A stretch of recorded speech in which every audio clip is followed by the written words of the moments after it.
I started serving as a minister in the Church of Christ 1980 in a small town in southern Indiana, Washington, Indiana. And I was there for about 7 years. And while I was there, I began graduate work at Oakland City Graduate School of Theology, which is actually a General Baptist sponsored school. And we had professors, though, of different stripes, Presbyterian, Baptist, one Lutheran. So it was a little different. And I think that was the beginning of questioning where I was by taking church history. Because basically the Church of Christ comes out of the Restoration movement, which sees the Reformation as not really valid. I knew I had to move and I couldn't stay where I was. And it wasn't that I was running away from anything. I wanted to run toward it, wind up in Fort Hood, Texas, and began going to an Episcopal church.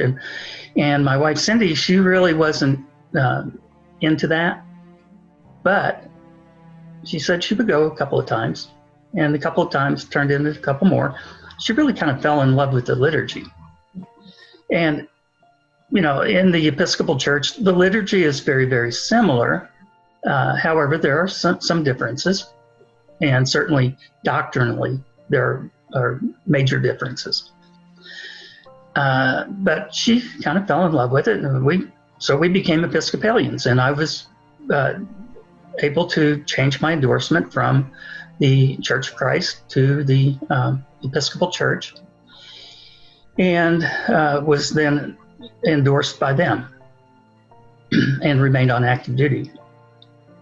So that all was completed. Ordination to the diaconate actually took place on All Saints' Day, November 1st, 1994. And then in June of 1995, ordination to the priesthood in the Episcopal Church. Went from Korea to the school, which is at Fort Jackson, South Carolina. Mm-hmm. And I was sent to Carlisle, November 2012, retired 2015, mm-hmm. and moved to Steelton. And Father Paul Shank had been guiding me in this process of pastoral provision. While I was at Carlisle early on, had been attending Mass, and I spoke to the priest, Father Greg Dema, who lives now in Carlisle. Do you know Father Dema? Yes. He retired at age 72 in 2016, a year after I did. So he sat me down, and we had a conversation. And in the midst of the conversation, he said, "You want to be Catholic, don't you?" I said, "Yes, I do." And so pardon me again. So we started working toward that, and Cindy said, "Okay, I will go to RCIA with you to support you because I know you want to do this." And I said, "Okay, that's very nice, but I wish you would go for yourself, mm-hmm. and not just for me." And so she went, and it was interesting to watch her because she really got into it. She put together a couple of big binders on her own of personal study that she did. And she would ask typical, Protestant questions about confession, about Mary, so forth and so on.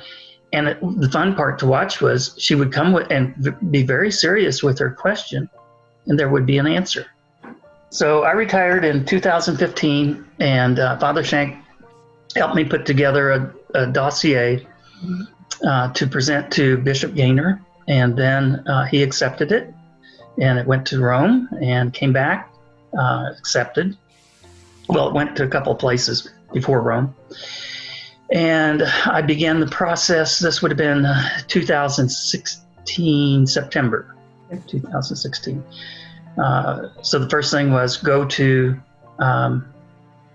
Seton Hall for an assessment with 7 professors, and about an hour each, and then 2 years of a syllabus of reading with 4 mentors. And my mentors were Father James Lease, Father John Trigilio, Father John Zeta, and Father Paul Shank. Those were my 4 mentors. And I reached out and got a few more on my own. Father Brommer's been very helpful. I guess the Episcopal Church, it became evident to me that it was kind of like a half step. It was a partial return or a turn in the right direction, going, if you go back through history, going backward. And again, I wasn't running from anything. I was just trying to run to something. And I saw the fullness of the church, through history, through liturgy, but primarily through doctrine. Yeah.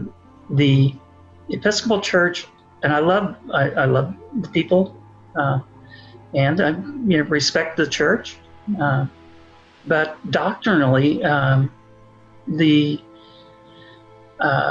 Catholic Church has it, and it has the authority. It has the magisterium, and so you can sink yourself into the truth.